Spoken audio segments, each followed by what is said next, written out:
menyangka bahwa itu semua dapat mengekalkan kebahagiaan, dapat menunjang kehidupan yang langgeng. Ada yang berlomba-lomba mengejar-ngejar harta. Seluruh waktu dalam hidupnya habis untuk mengejar harta. Tidak peduli siang atau malam, sore atau pagi. Sujud tidak lagi sempat, Allah dilupakan dengan agama jauh. Ada yang berlomba mengejar-ngejar pangkat, jabatan dan kedudukan. Tidak peduli menjilat ke atas, menginjak ke bawah atau menyikut kiri dan kanan. Bahkan teman pun jadi lawan, lawan pun jadi teman. Bukan soal, yang penting pangkat terkejar. Ada yang berlomba memperbanyak kendaraan, sejak dari jet pribadi, pesawat kapal pesiar, sampai kepada mobil-mobil mutakhir. Ada yang berlomba memperbagus rumahnya. Ada yang berlomba memperbanyak istri dan anak-anaknya. Seluruhnya tenggelam di dalam perlombaan yang menurut ukuran mereka akan mendatangkan prestise, kemegahan dan kebanggaan. Allah subhanahu wa ta'ala menegur, memberikan peringatan dalam surah yang pendek, yaitu surah At-Takatsur. Alhaakumut takatsur hatta zurtumul maqabir kalla sawfa ta'lamun. Alhaakum ay syagalakum an ta'ati rabbikum. Kamu telah lalai daripada taat kepada Tuhanmu, dan yang menyebabkan kamu lalai itu tidak lain at-takatsur. At-takatsur artinya at-tabahi bi kathrati mata'id dunya. Bermegah-megah dengan memperbanyak kesenangan hidup duniawi. Dengan kata lain, berlomba-lomba mengejar kemegahan duniawi telah menyebabkan kamu lalai daripada mengingat, daripada taat kepada Allah subhanahu wa ta'ala. Apabila orang cenderung materialistis, seluruh kegiatan hidup dikerahkan untuk berlomba memperbanyak materi. Apa namanya harta benda, apa namanya rumah, apa namanya pangkat dan jabatan, maka dikala itu seseorang akan sangat mudah lalai daripada taat kepada Allah subhanahu wa ta'ala. Hilanglah kesadaran bahwa sesungguhnya apapun yang kita miliki dalam kehidupan dunia ini tidak lain hanya barang titipan sementara. Kita cari, kita kejar, tapi setelah kita dapatkan, jangan dia dijadikan tujuan. Jadikanlah dia sebagai alat. Apabila harta benda duniawi sudah dijadikan sebagai tujuan daripada kehidupan, maka sesungguhnya kita sudah terseret dalam satu siklus, satu lingkaran setan yang tidak akan pernah berujung. Sebab manusia dalam berhadapan dengan materi duniawi tidak akan pernah mengenal kata cukup, tidak akan pernah mengenal kata puas, dan tidak akan pernah bertemu dengan titik. Selalu koma, selalu kurang, selalu tidak ada cukupnya. Apalagi kalau bicara soal keenakan, kenikmatan, kesenangan, itu cuma sekedar sudut pandang saja. Saudara barangkali kalau menghayal akan berkata, alangkah enaknya jadi menteri, naik mobil empuk ber-AC, kemana-mana disambut. Menteri juga barangkali akan berkhayal seperti saudara, alangkah enaknya jadi rakyat biasa, bebas duduk angkat kaki di warteg tanpa ada yang mengamankan, tanpa harus terikat oleh protokol-protokolan, tanpa harus diatur ini dan itu. Jadi perbedaan cuma sudut pandang saja. Mungkin tukang bakso melihat tukang cukur itu enak, sebab kepala siapa saja bisa dipegang. Tapi barangkali juga tukang cukur melihat tukang bakso itu enak, dan begitulah selanjutnya. Keenakan cuma perbedaan sudut pandang.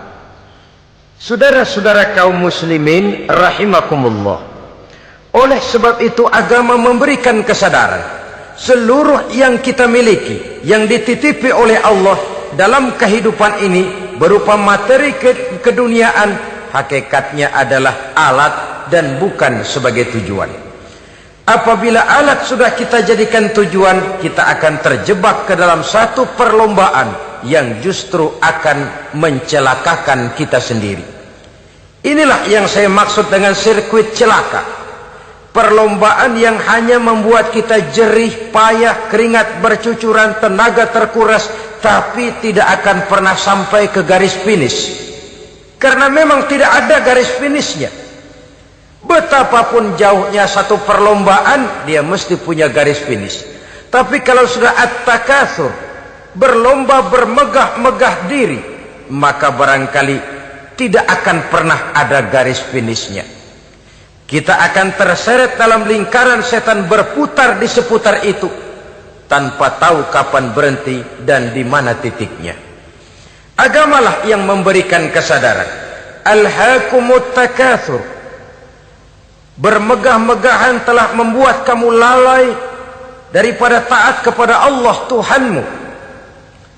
Semua sadar bahwa kita diciptakan tidak lain adalah untuk mengabdi kepada Allah. Nilai pengabdian ini sering lentur, nilai pengabdian ini sering luntur, manakala kita sudah berlomba-lomba, bermegah-megah dengan materi kehidupan dunia. Islam jelas tidak menganjurkan penganutnya jadi orang miskin.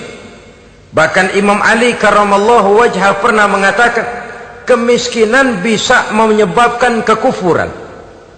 Ayat yang pertama turun juga kita tahu, Iqra, baca olehmu. Kan seolah-olah Quran cuma tidak langsung saja bilang, hai orang Islam, kamu jangan jadi bodoh.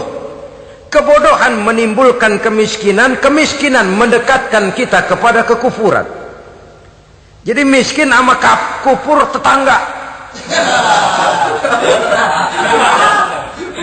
Artinya dalam kondisi miskin, kemudi hati itu mudah terombang-ambing.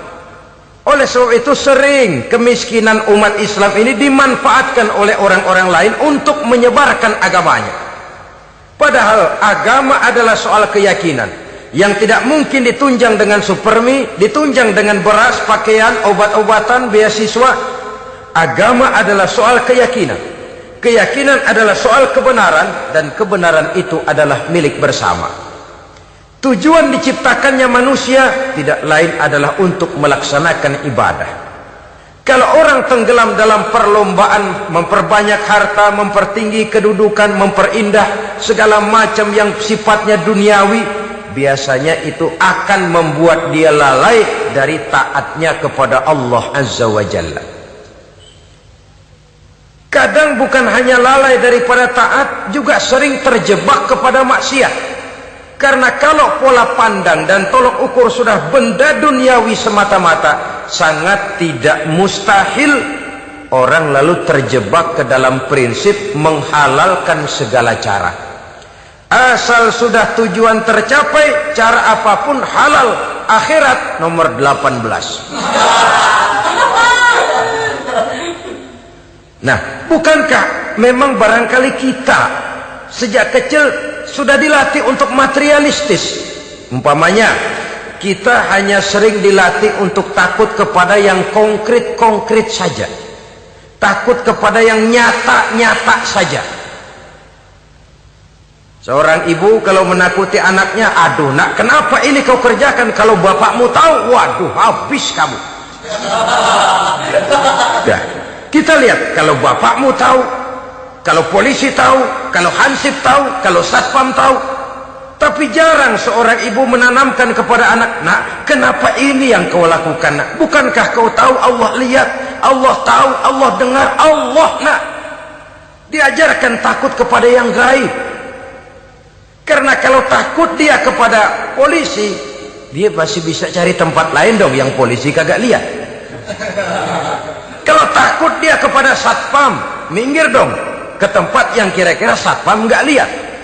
Tapi kalau sudah takut itu terpulang kepada Allah, kepada yang gaib, tidak sejengkal tanah pun yang terhalang dari pengetahuan Allah.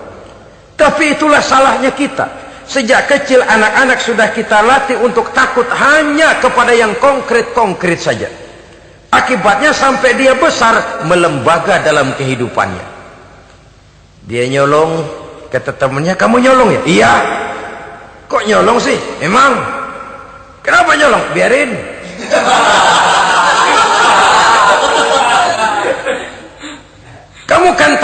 lihat, tahu. Kenapa nyolong juga? Biarin. Asal orang jangan lihat. Kalau Allah mah lihat, dia kagak ribut. Allah nggak ribut katanya.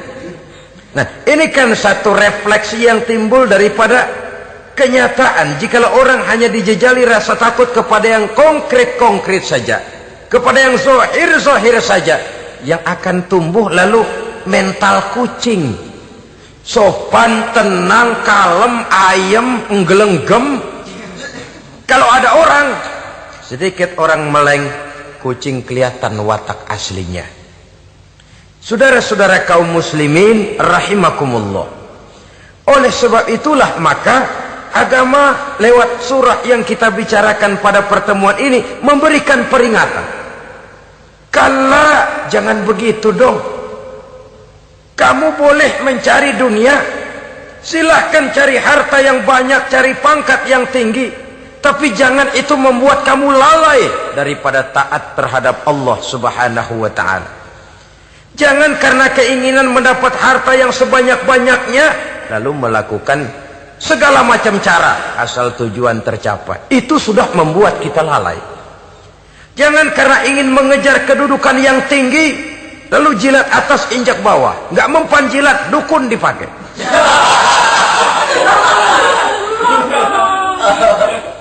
Itu kan sudah membuat kita lalai. Nanti kalau berhasil, wah dukun kita paten. Tapi kalau gagal, dukun sialan kagak mampu. Hilanglah Allah dalam kehidupan kita. Makin materialis, dan perlombaan ini membawa kita kepada kecelakaan. Kala, sekali-kali jangan begitu.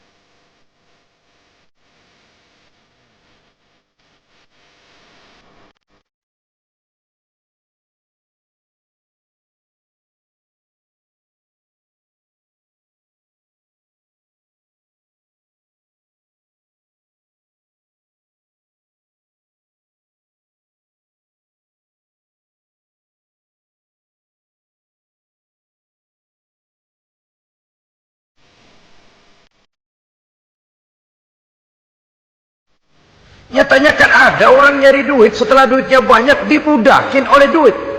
Dia sendiri tidak bisa merasakan kesenangan daripada duitnya, konon lagi orang lain. Mau ke pasar ngitung 16 kali. Naik bajai 1000. 1000 itu kalau ratusan semua 1000 lembar. Hitung-hitung, mendingan jalan kaki. Jalan kaki, tengah hari bolong, panas, kan dibudakkan oleh uang. Cari karier, kejar pangkat, kejar kedudukan. Setelah ditemukan itu, jadikan dia sebagai alat, jangan dijadikan tujuan. Pangkat kau milikku, karena kau milikku kau harus jadi budakku, jangan aku yang jadi budak kau pangkat. Satu saat dia harus lepas dari kita, jiwa ini lapang. Kenapa? Dahulu pun ketika lahir ke dunia tidak ada pangkat yang kita sandang. Dahulu pun ketika lahir ke dunia tidak ada harta yang kita bawa. Jadi harta itu, pangkat itu, kedudukan itu ada dalam hati, tapi tidak berurat dan berakar. Kalau dia berurat dan berakar dalam hati, berat misah sama harta itu. Berat. Sekedar ngasih fakir miskin cepet juga berhitungnya 17 lembar.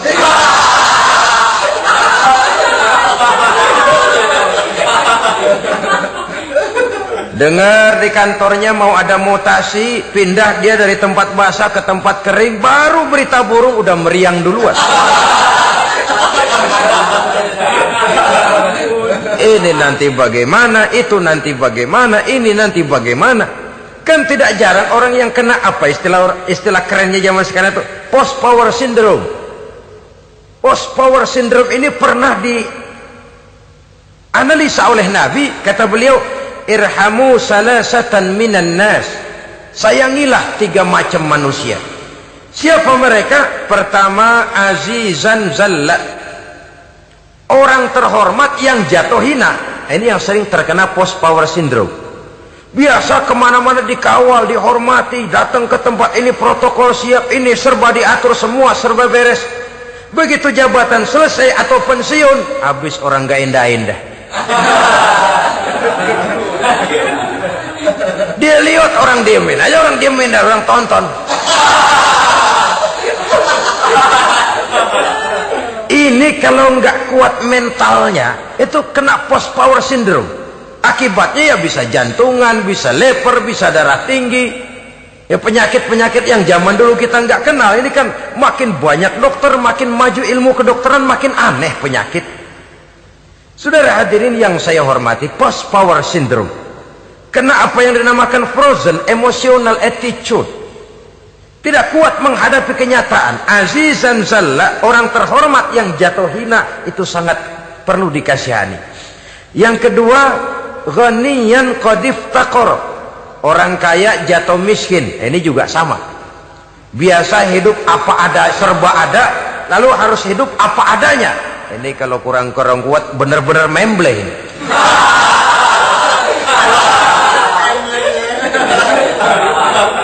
Kalau tidak kuat mentalnya, biasa hidup serba enak, serba nikmat, cuma kerjanya neken cek, main apa itu kredit card, macam-macam fasilitas dipunyai, tahu-tahu jatuh bangkrut, jatuh miskin.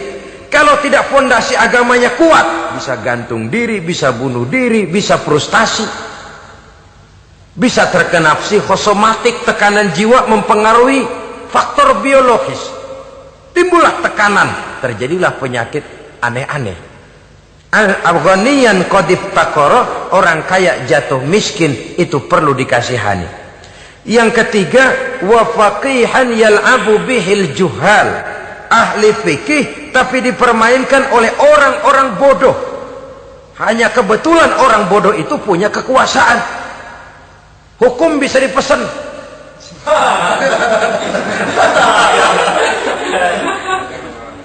Aturannya haram, Ustaz, ada haram dikit aja dah.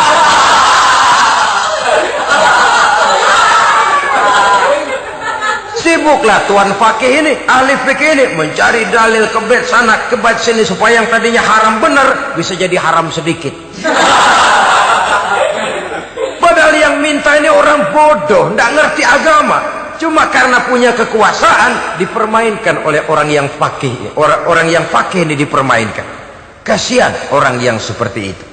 Wa faqihan yal'abu bihil juhal, ahli fikih tapi dipermainkan oleh orang-orang bodoh. Akibatnya karismanya hilang, wibawanya lenyap. Dia menyangka bahwa dengan mengharam-haram sedikit-sedikit itu dia bisa mendapat keuntungan yang berganda-ganda, padahal akibatnya itu hanya akan membawa kecelakaan saja. Allah peringatkan benar, kala, sekali-kali jangan begitu. Cari uang yang banyak silahkan, ngejar kedudukan yang bagus boleh, bikin rumah yang hebat silahkan, ada kendaraan bagus silahkan, tapi jangan sampai kamu terjebak kepada sirkuit celakai, perlombaan yang tidak ada garis finishnya. Sering dicontohkan orang menghayal, melamun. Kamu kenapa nggak mau ibadah? Lah bagaimana mau sembahyang, saya di Jakarta masih ngontrak.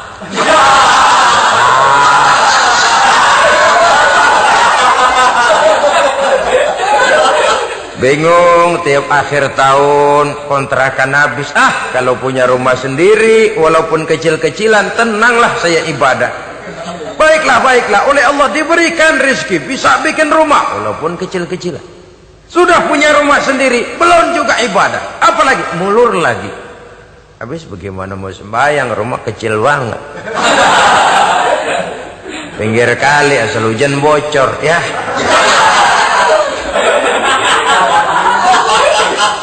Kalau bisa punya rumah permanen, rajin dah ibadah dah. Iyalah, diberikan rezeki, bisa bikin rumah besar. kamarnya banyak, halamannya luas, kendaraan belum ada, perabotan belum lengkap. Sudah ada kendaraan, belum kayak orang-orang. Sudah kayak orang-orang, masih sama dong, kudu di atas. Kapanlah selesainya? Kala, sekali-kali jangan begitu. Jangan kamu mengumpulkan harta bermegah-megah membuat kamu lalai dari taat kepada Tuhanmu. Engkau tinggalkan rukuk dan sujud, engkau jauh dari masjid, engkau kering dari kehidupan beragama. Sebab itulah maka pembangunan fisik material tidak bisa dipisahkan dengan pembangunan mental spiritual. Tidak hanya cuma dalam teori, tapi juga harus dalam praktek. Selalu pembangunan yang hanya mengarah kepada fisik material, jauh dan kering dari agama, hanya akan melahirkan manusia-manusia materialistis yang terjebak di dalam sirkuit celaka perlombaan yang tidak pernah mengenal garis finish. Sebab itu agama mengajarkan, orang kaya itu siapa sih? Yang banyak duit? Belum tentu. Yang kebunnya di mana-mana ngebelatak? Belum tentu. Yang pabriknya selebar-lebar? Belum tentu. Yang punya segala macam peternakan, dari peternakan gajah sampai peternakan kutu?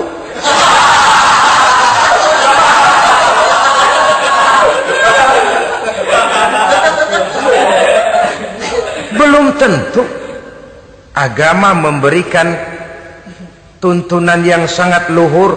Orang kaya itu adalah orang yang hidupnya cukup. Orang miskin itu orang yang selalu merasa kurang. Bagaimanapun banyak duit saudara miliki, kalau masih merasa kurang, masih miskin saudara. Saya punya uang 1.000 rupiah, Anda punya uang 1 juta rupiah. Mungkin saya lebih kaya dengan uang yang 1.000 ketimbang Anda 1 juta. Kenapa? Dalam tangan saya uang 1.000 besar, artinya sesuai dengan kebutuhan saya. Tapi di tangan Anda uang 1 juta, kebutuhan Anda lebih besar daripada itu lagi. Maka agama mengajarkan sifat qanaah, merasa cukup, dan itulah sumber kekayaan yang hakiki. Orang kaya adalah orang yang hidupnya cukup. Kalla saufa ta'lamun, jangan begitu, nanti kamu akan tahu. Summa kalla saufa ta'lamun, jangan sekali-kali begitu, suatu saat kamu pasti akan tahu. Kalla law ta'lamuna ilmal yaqin thumma latarawunnaha 'ainal yaqin thumma latus'alunna yawma idzin 'anin na'im. Nah, kapan perlombaan ini akan menyadarkan orang biasanya? Hatta zurtumul maqabir, sampai kamu dekat ke liang kubur. Itu biasanya kalau istilah orang sekarang baru ngeh. Asal sudah napas sampai tenggorokan disambung dengan selang, sudah Senin Kemis dibantu dengan alat picu jantung, gerak gerak gerak gerak, sudah kayak orang mau gergaji kayu. Dikala itu barulah sadar orang biasanya. Dan kesadaran semacam itu, kesadaran yang terlambat, kesadaran ala Fir'aun. Fir'aun selagi hidup diajak beriman dan nehi aja.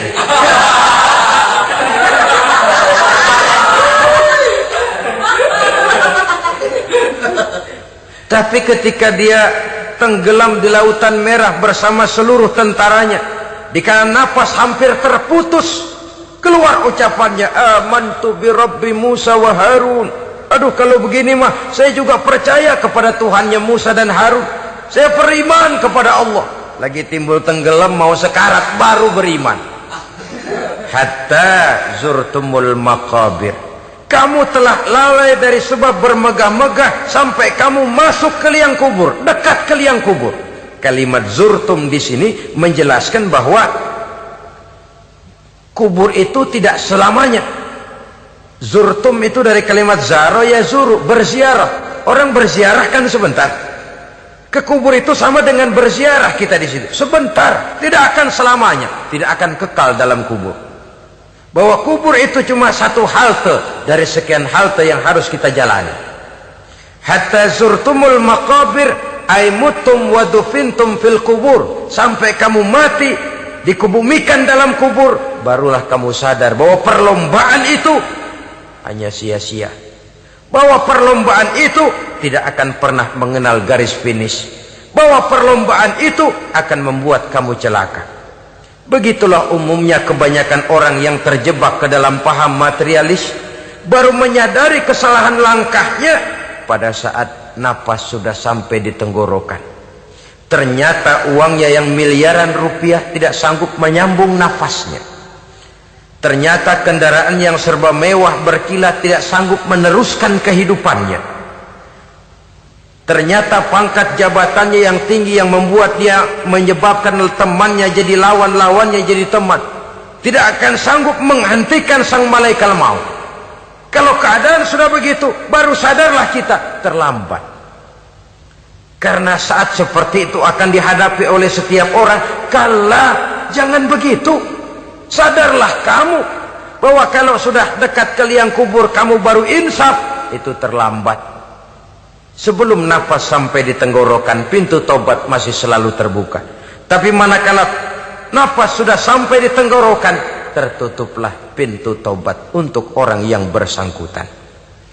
Oleh sebab itu, perlombaan dengan bermegah-megah terhadap materi duniawi, tolok ukur dan pandangan hidup yang terbatas kepada wujud benda semata-mata, memang sering menyebabkan orang lalai, sering menyebabkan orang lupa diri, tidak sadar tentang hakikat yang terpenting dari kehidupan ini, yaitu tentang dari mana dia datang, di mana dia sekarang, dan kemana dia akan pulang. Sungguh, ilmu pengetahuan tidak akan pernah mampu menjawab persoalan ini. Sungguh, filsafat juga tidak berdaya menghadapi pertanyaan seperti ini. Hanya agama yang mampu memberikan kepastian batin tentang hakikat dari mana kita datang, di mana kita sekarang, dan kemana kita akan pulang. Makin kita renungi pertanyaan ini, makin kita menemukan diri sendiri. Dan makin kita menemukan mengenal diri sendiri, kita akan semakin mengenal Allah subhanahu wa ta'ala. Semakin kita mengenal Allah, maka akan semakin terpanggil kita untuk dekat dengannya, mentaati segala perintahnya, dan berupaya menjauhi segala yang dilarangnya. Dengan demikian selamatlah kita dari satu perlombaan yang hanya akan menyeret kita kepada menghalalkan segala cara, jauh dari agama, jauh dari Allah, bahkan jauh dari sesama manusia. Karena umumnya perlombaan seperti ini akan cenderung melahirkan manusia yang egois. Muslimin rahimakumullah. Lebih jauh, mari kita mengikuti peringatan Allah dalam surah Al-Munafiqun ayat 9. Di sini Allah Subhanahu wa taala mengingatkan, A'udzu billahi minasy syaithanir rajim. Ya ayyuhalladzina amanu la tulhikum amwalukum wala auladukum an dzikrillah wa may yaf'al dzalika fa ulaika humul khasirun. Hai orang-orang yang beriman, jangan sampai hartamu dan anak-anakmu melalaikan kamu daripada mengingat Allah. Wa may yaf'al dzalik, barang siapa yang melakukan hal seperti itu, fa ulaika humul khasirun, maka merekalah sesungguhnya orang-orang yang merugi. Rugi dunia, rugi akhirat. Disebutkan di sini dua hal yang sering menyebabkan kita jadi lalai. Amwal dan aulad, harta dan anak-anak, materi dan keluarga. Perlombaan di dalam mengumpulkan materi sering menyebabkan kita menjadi lalai. Begitu juga amanah berupa anak ini sering kita lalaikan atau sering membuat juga kita menjadi lalai. Kita lalaikan dalam arti bahwa keduanya, baik harta, baik anak, merupakan amanah dari Allah. Setiap orang tua akan dimintakan pertanggungan jawab. Apabila kita lalaikan amanah ini, maka resikonya akan kembali juga kepada kita. Tapi satu hal yang jelas dalam ayat 9 surah Al-Munafikun ini, bahwa perlombaan memperbanyak harta dan anak-anak yang masuk dalam kelompok at-takatsur itu tadi akan menyebabkan orang khasiru, termasuk ke dalam kelompok orang-orang yang rugi. Perlombaan yang hanya akan membawa kerugian semata-mata. Kemudian di dalam satu hadis Rasulullah sallallahu alaihi wasallam memberikan peringatan. Beliau bersabda, "Iza azzamat ummati dinaran wa dirhaman, nuzi'at minha haibatul Islam. Wa iza tasabat ummati saqatat min ainillah. Wa iza turikatil amru bil ma'rufi wan nahyu 'anil munkari, hurimat 'alaihim barakatul wahyi." Ada tiga hal yang kalau kita kerjakan akan menimbulkan tiga macam akibat di dalam hadis ini. Pertama, iza azzamat ummati dinaran wa dirhaman. Apabila umatku sudah mengagung-agungkan dinar dan dirham, artinya kalau umatku sudah jatuh menjadi umat yang materialistis, segalanya diukur dari dinar dan dirham. Dinar dan dirham ini kalau bahasa Inggrisnya dokat.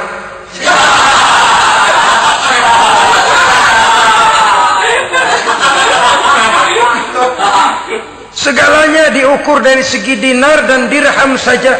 Nuzi'at minha haibatul Islam, akan dicabutlah kehebatan Islam dari mereka. Memang ada kalanya kita berkata bahwa tanpa uang kita tidak bisa berbuat apa-apa. Tapi kalau itu dijadikan landasan dari segala sesuatu, itu yang dijadikan ukuran, itu yang dijadikan tujuan, kita hakikatnya sudah gagal sebelum melangkah. Apapun saja profesi kita, apabila sudah menjadi pendewa dinar dan dirham, akan hilanglah kehebatan Islam, akan dicabut kehebatan Islam itu. Umat Islam bisa dibeli, ulama bisa dikontrak, kiai bisa dicarter. Saudara hadirin ma'asyiral muslimin rahimakumullah, apabila umatku sudah membesar-besarkan dinar dan dirham, bermegah-megah dengan itu, berlomba-lomba memperbanyak itu yang menjadi tujuan dan tolok ukur dari segala kegiatan, nuzi'at minha haibatul Islam, akan dicabutlah kehebatan Islam. Hilang itu wibawa. Walaupun dia bernama umat mayoritas dalam jumlah, tetapi dia minoritas dalam peranan. Mayoritas dalam bilangan, tapi minoritas dalam percaturan kegiatan hidup ini. Kita ingat di zaman pengembangan Islam di masa Rasulullah sallallahu alaihi wasallam, mereka berlomba-lomba mengorbankan dinar dan dirhamnya untuk kepentingan agama, bukan mengorbankan kepentingan agama untuk mencari dinar dan dirham. Kita di zaman sekarang sering terjadi penjungkiran nilai, terbalik yang kita amalkan. Nabi Ibrahim mengorbankan putranya Ismail untuk kepentingan agama. Kita sering sekarang ini mengorbankan kepentingan agama untuk anak-anak kita. Dulu anaknya yang dikorbankan buat agama, sekarang agamanya dikorbankan buat anak. Dulu dinar dan dirham dibelanjakan untuk menopang agama, sekarang agama dijadikan alat untuk mencari dinar dan dirham. Saudara-saudara kaum muslimin rahimakumullah, memang apabila dinar dan dirham digunakan untuk penyangga perjuangan, itulah idealnya. Saya katakan tadi, dinar, dirham, uang, dunia cuma sekedar alat, bukan sekedar tujuan. Kita memerlukan alat ini. Membangun pesantren tidak cukup dengan semangat, Membangun rumah sakit Islam tidak cukup dengan pidato. Membangun masjid tidak cukup dengan semangat menggebu-gebu. Kita perlu semen, kita perlu pasir, kita perlu batu kali, kita perlu besi, dan itu semua beli. Tidak turun dari langit seperti turunnya embun di waktu pagi. Tidak mungkin rumah sakit Islam muncul ke permukaan hanya dengan simsalabim abracadabra.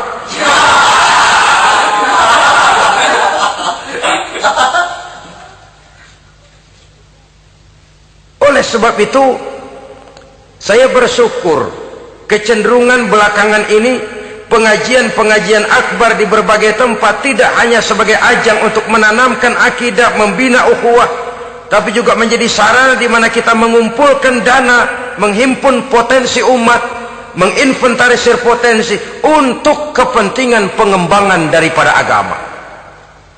Meskipun ada satu dua orang yang salah paham tentang ini, sampai kemudian saya mendapat satu merek yang cukup tidak enak untuk didengar, mengkomersilkan pengajian katanya, karena memang ada pengajian yang menggunakan sistem karcis, sebenarnya juga tidak etis.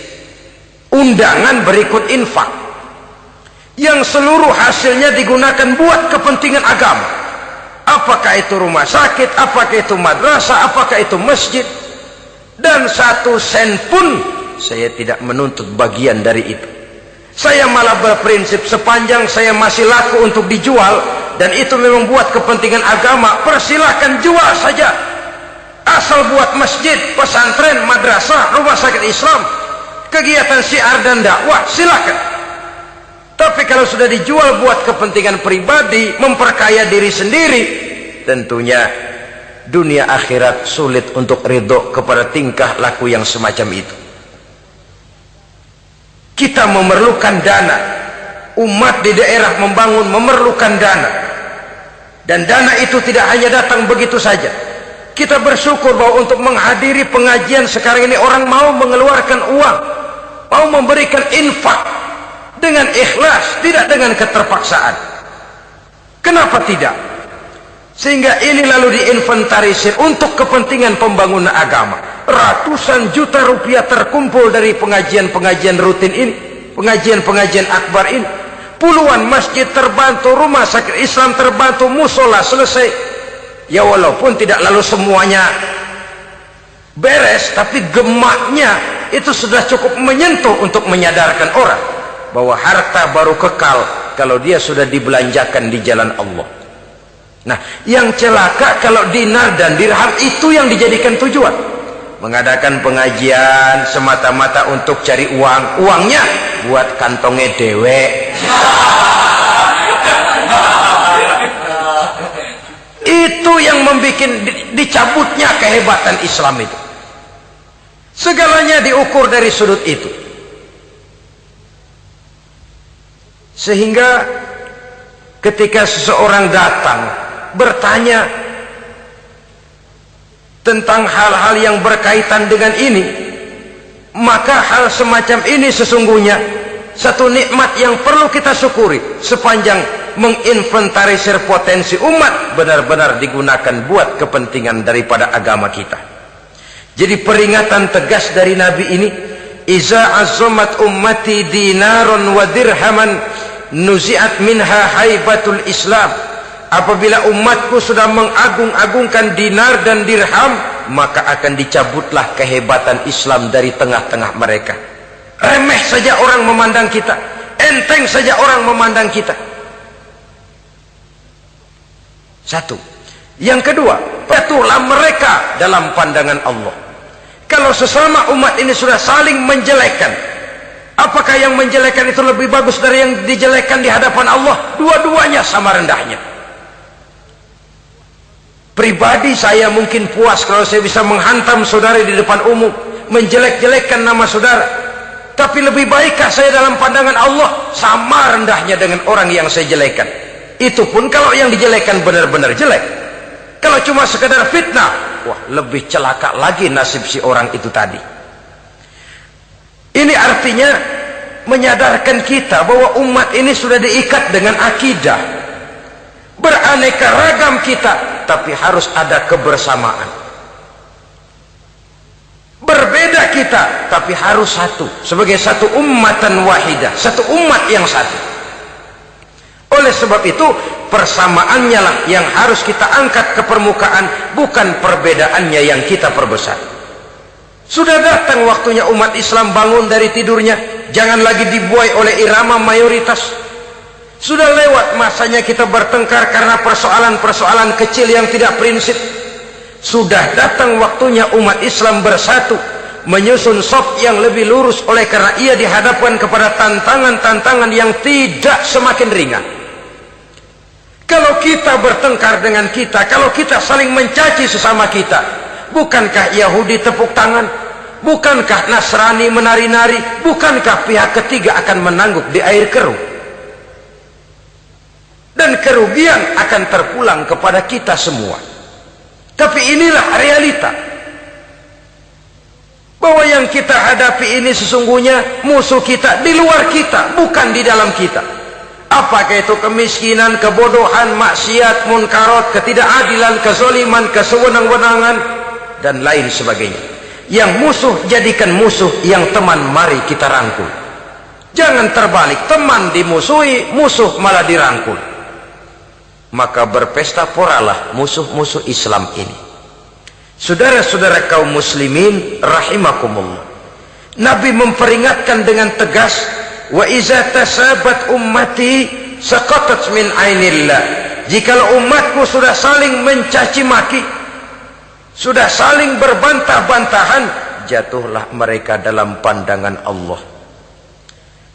Satu ayat menjelaskan, jangan sebagian kamu meremehkan, yaskhar, mengecilkan, menganggap enteng orang lain. Boleh jadi yang dihina, diremehkan, dianggap enteng itu nilainya lebih bagus daripada yang menganggap enteng. Dalam hakikat segala sesuatu itu cuma kembali kepada Allah. Di sanalah penilaian finalnya. Manusia hanya melihat yang zahir.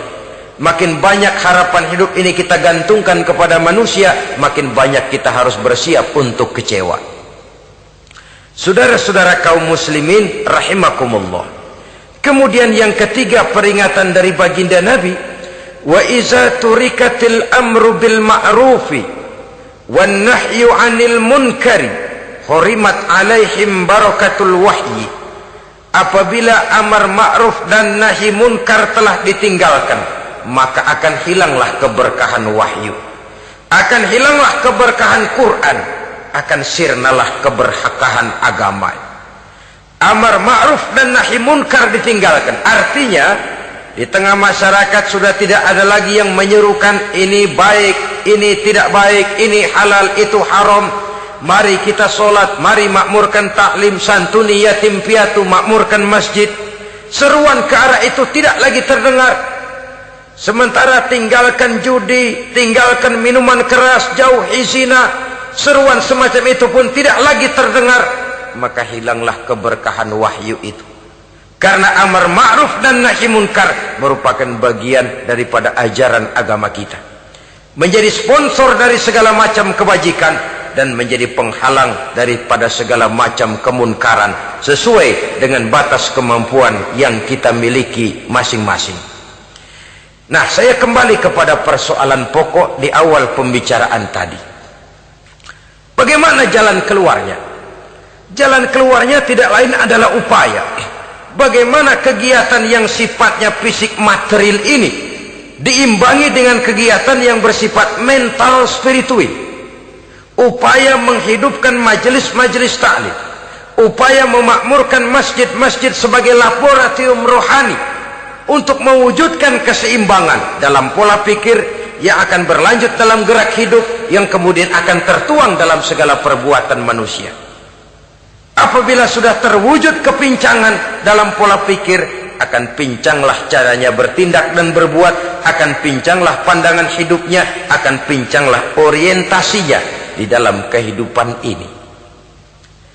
Oleh karena itu, Islam dalam berbagai aspek kehidupan mengajarkan sistem keseimbangan. Mencari harta boleh, tapi tidak boleh keluar dalam kerangka fastabiqul khairat. Berlomba-lomba silahkan, tapi untuk kebaikan. Bukan untuk bermegah-megah, bukan untuk menumbuhkan gengsi, bukan untuk meninggikan prestise dan harga diri, tapi fastabiqul khairat, berlomba-lomba di dalam mengejar kebajikan, di dalam menyebarkan kebaikan. Bukan sekedar berlomba-lomba, tapi tolong menolong, bantu membantu. Ta'awanu 'alal birri wat taqwa wa la ta'awanu 'alal ismi wal udwan. Bertolong-tolong ngalah kamu di dalam kebaikan dan takwa, jangan bertolong-tolongan di dalam perbuatan dosa dan permusuhan. Kerjasama di dalam kebaikan, kerjasama di dalam ketakwaan. Ada satu contoh yang menarik bahwa umat Islam di dalam ia menjalin kebersamaan itu harus seperti orang main sepak bola. Saudara lihat, orang main sepak bola, kalau pertandingan belum dimulai, silakan kumpul di luar lapangan, atur strategi yang baik. Tapi kalau pertandingan sudah dimulai, turun ke lapangan hijau, jangan kumpul terus. Masa ada sepak bola gotong royong, groyok ke sana, groyok ke sini, ya kalah terus. Harus ada yang jadi penyerang tengah, kan begitu toh sepak bola. Harus ada yang jadi kiri luar, kanan dalam, striker, back, penjaga gawang. Yang penting kerjasama, teamwork, lalu mampu menciptakan operan-operan. Yang jadi back jangan ngiri sama yang jadi penyerang tengah. Jangan hasut, sebab bagaimanapun juga andai kata si penyerang tengah berhasil menjaringkan bola ke gawang lawan, kan kemenangan bukan kemenangan satu orang, kemenangan satu kesebelasan, kemenangan satu tim. Ini yang sering terjadi, back ngiri sama penjaga gawang, lalu penjaga gawang ngiri sama penyerang tengah, penyerang tengah ngiri sama kiri luar. Ya kapan mau menggolkan ke gawang lawan? Kita ini satu kesebelasan, posisi boleh berbeda. Umat Islam itu harus ada yang jadi camat, lurah, bupati, gubernur, menteri, jadi jenderal, jadi konglomerat, jadi pengusaha, jadi teknokrat. Yang penting kerjasama, teamwork, mampu menciptakan operan-operan yang akurat. Diego Armando Maradona, enggak pakai dia, enggak. Itu katanya maha bintang, gagah, hebat, bintang lapangan hijau. Kapan Maradona hebat? Kalau ditunjang oleh 10 temannya yang lain, merupakan satu kesebelasan. Bagaimanapun hebatnya Diego Armando Maradona, kalau dia sendirian lawan satu kesebelasan, remek.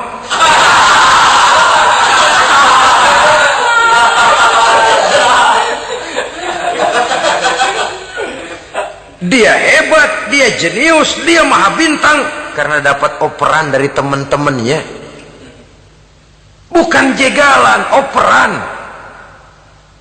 Jadi oleh sebab itu bagaimana kita menciptakan operan-operan akurat yang akan melahirkan kebersamaan di tengah-tengah umat. Artinya satu contoh saja, misalnya seorang pengusaha besar, oleh karena kesibukannya di dunia bisnis, tidak perlu jadi ketua pembangunan musola, tapi kalau ada musola belum selesai, operan. Operannya itu yang penting. Apa yang dioper itu, semen, apa batu kali, apa besi, yang penting operan. Operannya akurat. Kadang-kadang ada terjadi juga frustasi ngelihat lawan kesebelasannya terlalu kuat, ngoper ke gawang sendiri, jebol. Kan sering terjadi begitu. Muslim didukung oleh umat Islam, ketika punya posisi menguntungkan malah mempersulit Islam. Ini kan ngoper ke gawang sendiri, bunuh diri namanya. Boro-boro jebolin gawang lawan, asal jangan bunuh diri juga lumayan. Jadi kalau saja kita mampu menciptakan kebersamaan seperti ini, baju boleh berbeda. Seorang muslim boleh dibungkus baju ABRI, boleh dibungkus baju dokter, boleh dibungkus baju teknokrat, boleh dibungkus baju konglomerat, sekedar baju. Tapi kalau terbukalah baju itu, kelihatan dadanya, terbersit nilai imannya, meresap sampai ke tulang sumsumnya. Dan pada saat Islam dikuti-kuti, akan timbul kecintaannya, akan timbul, saya muslim dan saya bangga dengan Islam saya. Saya muslim dan saya mau berbuat untuk Islam saya. Saya muslim dan saya siap mati untuk Islam saya. Dengan baju apapun dia terbungkus, kalau roh, jiwa dan semangat semacam ini tertanam, saya yakin kita umat Islam akan mampu berbuat lebih banyak dengan mewujudkan operan-operan akurat yang sangat diharapkan oleh umat itu tadi. Oleh sebab itu, saudara-saudara kaum muslimin rahimakumullah, baju boleh berbeda, bendera boleh beraneka warna, tapi jikalau bernama muslim, persamaannya yang dicari, jangan perbedaannya yang diperbesar. Nilai persaudaraan yang diikat dengan akidah semacam inilah yang banyak dicari orang, yang banyak menyebabkan orang masuk Islam. Di mana masjid kelihatan benar sebagai simbol kehidupan demokrasi dalam menciptakan ukhuwah, wawasan ukhuwah ini. Masjid simbol demokrasi. Siapapun masuk masjid buka sepatu, demokrasi. Siapapun orangnya, tidak peduli merek apapun sepatunya. Apa itu keluaran Cibaduyut Bandung? Apa itu modelnya Belli, Beltoni, Itali? Tidak soal, masuk masjid buka. Jumatan, kopral datang lebih dulu depan, pral. Jenderal datang belakangan, belakang saja, bral. Tidak ada fasilitas khusus dalam masjid, karena di rumah Allah semua manusia sama. Si jenderal jangan lagi merasa jenderalnya, si pengusaha jangan lagi menonjolkan kebosannya. Masjid adalah simbol demokrasi daripada kehidupan umat. Sebab itu jangan terjebak kepada sektoral di dalam kita berbicara tentang ukhuwah ini. Kita boleh terbungkus dengan baju apapun, tapi kalau di balik baju itu tidak lain jiwa Islam yang mau berkorban, mau mengeluarkan harta, bahkan siap mati untuk Islamnya, maka kebersamaan itu akan mudah kita wujudkan. Tapi sepanjang kita berpecah belah, sepanjang kita centang perenang, maka tidak akan banyak yang bisa kita lakukan. Satu-satunya perlombaan yang bukan hanya dibolehkan tapi bahkan sangat dianjurkan oleh agama, yaitu fastabiqul khairat, berlomba-lombalah di dalam kebaikan, berlomba-lomba di dalam memakmurkan masjid, berlomba-lomba di dalam menghidupkan majelis-majelis taklim, berlomba di dalam menegakkan yang ma'ruf dan menghancurkan yang munkar, berlomba di dalam menyantuni yatim piatu. Tapi prakteknya kan kadang-kadang terbalik. Kalau sudah kumpul yang diakur-akurin, udah nambah kebon belum? Pabrik udah diperluas belum? Bisnis sudah sejauh mana? Belum pernah ada ketemu lalu kongko, masjidnya udah digedein ya? Jarang yang ngomong begitu. Madrasahnya sudah bagaimana? Sejauh mana? Mesti yang enak itu ya nyocok-nyocokin. Bagaimana rumahmu sudah? Bagaimana kendaraanmu? Bagaimana pesawatmu? Bagaimana Bukankah itu juga takasur? Dari obrolan kan nanti yang belum kan timbul panasnya. Gile dia udah beli gituan, gue belum. Timbul panasnya, lalu berusaha, berlomba lagi, bersaing lagi, berlomba lagi, bersaing lagi. Walaupun persaingan perlu, karena tanpa persaingan orang jarang mikir. Hidup itu kalau nggak ada tantangan kan tidur kita. Orang hidup smooth gitu ya, jalan tenang, setenang ya nggak maju orang itu. Orang itu baru bisa mengalami kemajuan kalau dia sudah dihadapkan kepada tantangan, gemblengan, gojlogan, fitnahan, hinaan, caci maki. Persaingan itu perlu supaya orang mikir. Kalau mikir dia berbuat, kalau dia berbuat dia bisa maju. Tapi persaingan yang sehat, bukan persaingan yang lalu menimbulkan fitnah, menghancurkan nama baik orang lain, yang dilatar belakangi oleh sifat hasud, dendam, iri hati, lalu menghalalkan segala cara. Tidak, bukan itu. Persaingan yang sehat ini akan menjadi alat picu agar orang lalu berlomba di dalam kebaikan. Satu-satunya perlombaan yang bukan hanya boleh tapi bahkan sangat dianjurkan oleh agama, berfastabiqul khairat, berlomba-lomba di dalam berbuat kebaikan. Berlomba-lomba membangun masjid bukan berarti di sebelah masjid bangun masjid lagi, bukan. Kadang-kadang karena ada fastabiqul khairat, berlomba-lomba, nggak apa-apa dah. Di sebelah masjid bikin lagi masjid.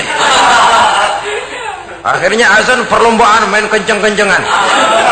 Bukan itu yang diinginkan tentu, bukan itu.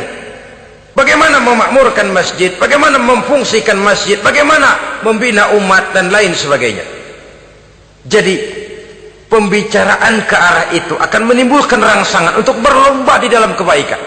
Kalau dia kok bisa menata masjidnya sampai makmur, jamaah senang datang ke sana, anak-anak muda betah di masjid, kenapa saya tidak? Apa konsepnya? Nah, ini kan berlomba, tapi berlomba dalam kebaikan.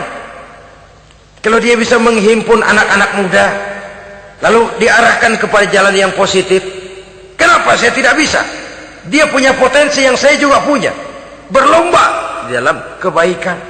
Perlombaan semacam ini akan memberikan ketentraman karena jalan yang ditempuh jalan ibadah.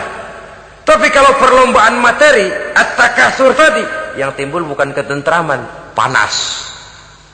Karena panas, udah dekat, panas kan tetangganya hasut, dengki, iri hati, sakit, demam, orang lain maju, meriang. Lah kalau sudah begitu, hasut yang jadi bisikan hati, ya sudah, segala macam cara dilakukan untuk menjatuhkan orang lain. Dan itu sudah bukan lagi persaingan yang sehat. Saudara-saudara kaum muslimin rahimakumullah.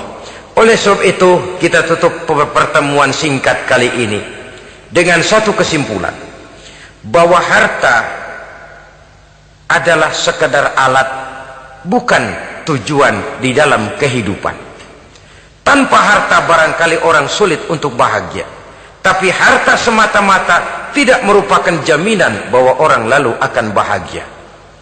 Termasuk di dalam kata harta ini pangkat, jabatan, kedudukan, anak, istri, keluarga, rumah, tanah, pabrik, kebun, peternakan, dan lain sebagainya. Perlombaan yang dianjurkan di dalam agama adalah perlombaan untuk berbuat kebaikan. Maka masalahnya sekarang, bagaimana kita memanfaatkan harta ini untuk sebanyak-banyak kebaikan yang bisa kita lakukan. Semoga kita mampu melakukannya dan kita tidak termasuk dalam orang-orang yang celaka yang lantaran bermegah-megah dengan kesenangan dunia saja. Terima kasih atas segala perhatian, mohon maaf atas segala kekurangan. Usikum wa nafsi bitaqwallah. Wassalamualaikum warahmatullahi wabarakatuh. Waalaikumsalam.